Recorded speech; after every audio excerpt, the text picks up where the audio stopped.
السلام علیکم ورحمۃ اللہ۔ زندگی میں ایک وقت ایسا آتا ہے کہ جب انسان کو یہ لگتا ہے کہ کوئی ساتھ نہیں دے رہا اس کا، سب ساتھ چھوڑ کے چلے گئے ہیں۔ جو بڑے بڑے دعوے کرتے تھے وہ بھی چھوڑ کے چلے گئے ہیں، جنہوں نے وعدے کیے تھے وہ بھی چھوڑ کے چلے گئے ہیں۔ کوئی ساتھ نہیں انسان کا دے رہا۔ ایسا لگتا ہے جیسے اب عزت نہیں کوئی کرے گا، ایسا لگے گا جیسے آپ کو کوئی ڈرا رہا ہے، ایسا لگے گا جیسے یہاں سے کوئی چیز کھانے کو دوڑ رہی ہے آپ کو۔ تو زندگی میں ہمیشہ ایک وقت ہر انسان کی زندگی میں آتا ہے، اور خاص کر اس انسان کی زندگی میں جو انسان پیدائشی طور پر ہی اس چیز کے اندر، اس ڈپریشن کے اندر پلا بڑھا ہے، اس کو تو اس چیز کا بہت زیادہ سامنا کرنا پڑتا ہے۔ تو آج میں نے سوچا کہ آج آپ کے ساتھ کچھ دل کی باتیں کی جائیں۔ میں آج ایک لیکچر سن رہا تھا، اس لیکچر سے مجھے بہت زیادہ موٹیویشن ملی۔ اس لیکچر کا جو ایک نچوڑ تھا نا، وہ میں آپ کو بتاتا ہوں کہ انہوں نے کہا کہ اس انسان کا شکریہ ادا کرو جو آپ کی زندگی کے اندر آنسو لانے کا سبب بنا۔ اس انسان کا شکریہ ادا کرو جو آپ کے آنکھوں کے اندر آنسو لانے کا سبب بنا۔ تو یہ ویڈیو صرف انہی لوگوں کے لیے ہے جو لوگ یہ ہر ٹائم گلے شکوے کرتے ہیں، ہر ٹائم اللہ تعالیٰ سے گلے شکوے کرتے ہیں، ہر ٹائم لوگوں سے گلے شکوے کرتے ہیں۔ میری ایک عادت ہے اور میں ہمیشہ لوگوں کو کہتا ہوں کہ کبھی بھی اپنا پیٹ ننگا کر کے کسی کو نہ دکھائیں، کبھی بھی کسی کو اپنے دکھڑے نہ سنائیں، کبھی بھی کسی کے سامنے نہ روئیں۔ ان آنسوں کی کیا قیمت ہے، یہ آنسوں کس قدر قیمتی ہیں، یہ آنسو اللہ تعالیٰ کی امانت ہے۔ اس کا خریدار صرف اللہ تعالیٰ ہے، اس کے علاوہ اور کوئی انسان تو اس کا حق ادا کر ہی نہیں سکتا۔ آپ جانتے ہیں کہ آپ کی آنکھوں سے جب ایک آنسو نکلتا ہے تب انسان کے دل پہ اور انسان کے دماغ پہ اور پورے جسم پہ اور پوری روح پہ کیا اس وقت بیت رہی ہوتی ہے، کیا اس وقت انسان کا ماحول اندر کا چل رہا ہوتا ہے۔ آنسو ایسے نکل آتے ہیں۔ اللہ تعالیٰ نے کہا کہ جتنے مرضی گناہ کبیرہ کر لو، ایک دفعہ کہ میرے سامنے رو لو، میں تمہیں معاف کر دوں گا۔ اور کیا آپ یہ ذرا سوچ سکتے ہیں کہ رونا اللہ تعالیٰ کے سامنے اتنا ہی آسان ہے؟ اور وہ انسان تو اتنا احسان مند ہے ہمارا کہ جو انسان جس کی وجہ سے آپ اللہ تعالیٰ کے سامنے روئے، تو اللہ تعالیٰ فرماتے ہیں کہ میرے سجدے میں آؤ، میرے سامنے رو، میں تمہیں معاف کروں گا، میں تمہیں عزت بھی دوں گا۔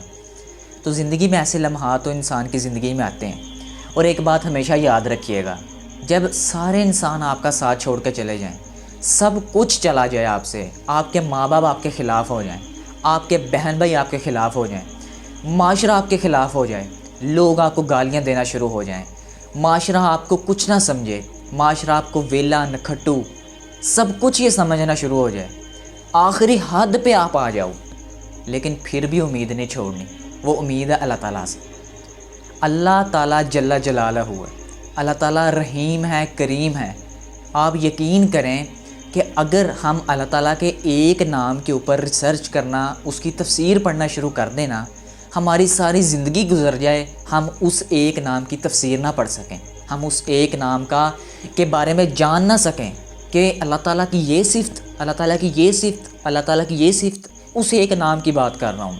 اگر ایک اللہ تعالیٰ رحیم ہے نا، تو اس رحیم کی اگر ہم تفسیر پڑھنا شروع کر دیں تو اللہ تعالیٰ خود قرآن مجید میں فرما رہے ہیں کہ کوئی بھی دنیا کا انسان اگر سارے کے سارے سمندروں کی سیاہی بنا لے، سارے کے سارے درختوں کی کلمیں بنا لے، تو وہ اللہ تعالیٰ کی تعریف بیان نہیں کر سکتا۔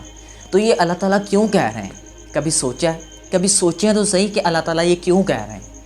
اللہ تعالیٰ انسان کی زندگی میں یہ ویلیو ایڈ کر رہے ہیں کہ اللہ تعالیٰ رحیم و کریم ہے۔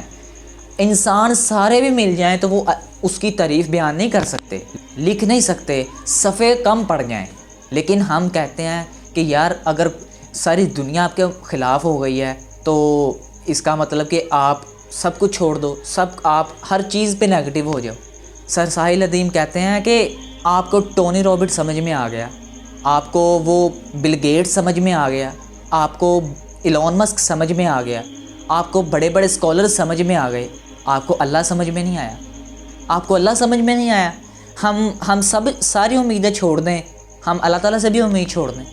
اللہ تعالیٰ تو خود قرآن مجید میں فرما رہے ہیں، لا تقنطوا من رحمت اللہ، میری رحمت سے کبھی بھی نا امید نہ ہونا۔ کسی بھی حال میں انسان چلا گیا، کبھی بھی اللہ تعالیٰ کی رحمت سے نا امید نہیں ہونا۔ کسی بھی حال انسان اگر خودکشی، میں اکثر اگر یہ سنوں نا کہ وہ انسان حالات سے تنگ آنے کے باوجود جو ہے سروائیو کر رہا ہے، تو میں کہتا ہوں یار وہ اس انسان کی ہمت ہے۔ لیکن وہ انسان کہ جو خود بھی مر جاتا ہے، حالات تنگ ہوئے، کھانے پینے کو کچھ نہیں تھا، غریبی کی وجہ سے وہ مر گیا، اس نے خودکشی کر لی، یا ایسا سننے کو ملتا ہے خود کو اس سمندر میں چھلانگ لگا دی، بیوی بچوں کو بھی اس نے مار دیا۔ میں اس انسان کو، بلکہ میں کیا میرے جیسے اور بہت سے لوگ اس انسان کو دنیا کا سب سے بڑا لوزر سمجھتے ہیں۔ اس انسان کو اللہ تعالیٰ نے توفیق ہی نہیں دی اللہ تعالیٰ نے اس کو کہ تم میری جو مصیبتیں بھیجی ہوئی ہیں اس کا سامنا کر سکو۔ وہ لوگ خوش قسمت ہیں کہ جس انسان کے سامنے مصیبتیں اور پریشانیاں آتی ہیں اور بہت سے لوگ ان کو خوشی خوشی گلے لگاتے ہیں، آ جاؤ، ویلکم۔ اور زندگی میں آپ کو صحیح بات بتاؤں، زندگی میں کامیابی وہی ہوتے ہیں کہ جو انسان مصیبتوں کو اور پریشانیوں کو ہنس کے گلے لگاتا ہے۔ تو پریشانیوں کا، مصیبتوں کا ٹائم تھوڑا ہی ہوتا ہے اور خوشیوں کا بہت لمبا ٹائم ہوتا ہے۔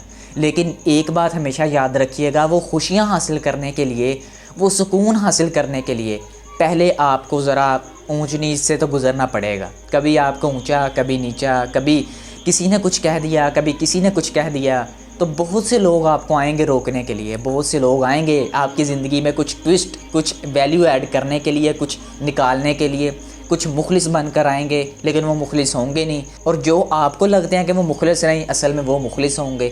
تو زندگی کو سمجھنے میں نا کچھ انسان کو ٹائم لگتا ہے ان مصیبتوں سے گزرنے میں، تھوڑا سا وقت ضرور لگتا ہے، وہی تکلیف دہ ہوتا ہے۔ انسان کو بس کبھی بھی امید کا دامن نہیں چھوڑنا چاہیے۔ ایک کوٹ کسی نے کہا تھا، وہ مجھے اب یاد نہیں کس نے کہا تھا، لیکن وہ مجھے میرے دل پہ لکھا ہوا ہے اور ہمیشہ لکھا رہے گا۔ انہوں نے کہا تھا کہ جب تک انسان کے جسم کے اندر جان ہے نا، جان کا مطلب جب تک آخری سانس ہے، تب تک بھی انسان کو اللہ تعالیٰ سے امید نہیں چھوڑنی چاہیے۔ جب جان نکل جائے وہ تو الگ بات ہے، وہ تو اس دنیا سے چلا گیا۔ جب تک جان ہے تب تک پازیٹیو رہنا ہے، تب تک اللہ تعالیٰ سے دعائیں کرتے رہنا ہے، تب تک اللہ تعالیٰ کے سامنے روتے رہنا ہے، تب تک اللہ تعالیٰ کے سامنے سجدے کرتے رہنا ہے۔ کوئی بھی ایسا لمحہ نہ جائے کہ جب آپ اللہ تعالیٰ کی یاد سے غافل ہوں۔ تو اللہ تعالیٰ سے ہمیشہ دعا کرتے رہنا چاہیے، اللہ تعالیٰ سے ہمیشہ پازیٹیو امید رکھنی چاہیے، دعائیں کرتے رہنا اللہ تعالیٰ سے، آخری امید تک اللہ تعالیٰ سے دعائیں کرتے رہنا ہے، خود بھی کوشش کرتے رہنا ہے، خود بھی کوشش کرنی ہے، یہ نہیں کہ خود کوشش چھوڑ دینی ہے اور صرف دعائیں کرتے رہنا ہے، خود بھی کوشش کرنی ہے۔ ایک وقت آئے گا جب آپ کی زندگی میں وہ تمام خوشیاں آئیں گی جو آپ چاہتے ہیں، جو میں چاہتا ہوں، جو آپ کے ماں باپ آپ سے چاہتے ہیں، جو لوگ آپ سے چاہتے ہیں، اور ان لوگوں کو منہ توڑ جواب ملے گا خود بخود۔ آپ کو کہنا کچھ نہیں پڑے گا، خود بخود ان لوگوں کو جواب ملے گا، آپ کے کام کے ذریعے، آپ کے عمل کے ذریعے۔ ان لوگوں کو جواب ایسے ملے گا کہ ٹھکرا دیا جنہوں نے میرا وقت دیکھ کر، وعدہ رہا میرا ان سے کہ ایسا وقت لاؤں گا کہ ان کو ملنا پڑے گا مجھ سے وقت لے کر۔ تو یہ چیز آپ نے اپنی زندگی میں رکھنی ہے، یہ ویلیو آپ نے اپنے اندر ایڈ کرنی ہے کہ اللہ تعالیٰ نے انسان کو انسان ہی کیوں بنایا، مجھے انسان ہی کیوں بنایا۔ مجھے ایک طوطا بھی تو بنا سکتا تھا، پرندہ، جانور، انسان ہی کیوں پیدا کیا؟ کسی مقصد کے لیے پیدا کیا نا۔ اللہ تعالیٰ کو پتہ تھا میں نے اس کے اوپر مصیبتیں بھیجنی ہے، تو یہ سروائیو کر لے گا، یہ جھیل لے گا میری دی ہوئی مصیبتوں کو، پریشانیوں کو۔ تو انسان تراش کے اللہ تعالیٰ انسان کو انسان بناتا ہے۔ کبھی بھی دودھ کا دھلا ہوا نا انسان پیدا ضرور دودھ کا دھلا ہوتا ہے، لیکن بڑا ہوتا انسان نے خود کو خود سنبھالنا ہوتا ہے۔ تو امید کرتا ہوں کہ آج کی اس چھوٹی سی ویڈیو سے آپ کو تھوڑا سا فائدہ ضرور ہوا ہوگا۔ تو اپنا اور اپنے پیاروں کا بہت سارا خیال رکھیے گا۔ میں ملوں گا آپ سے نیکسٹ ویڈیو میں، تب تک کے لیے اللہ حافظ۔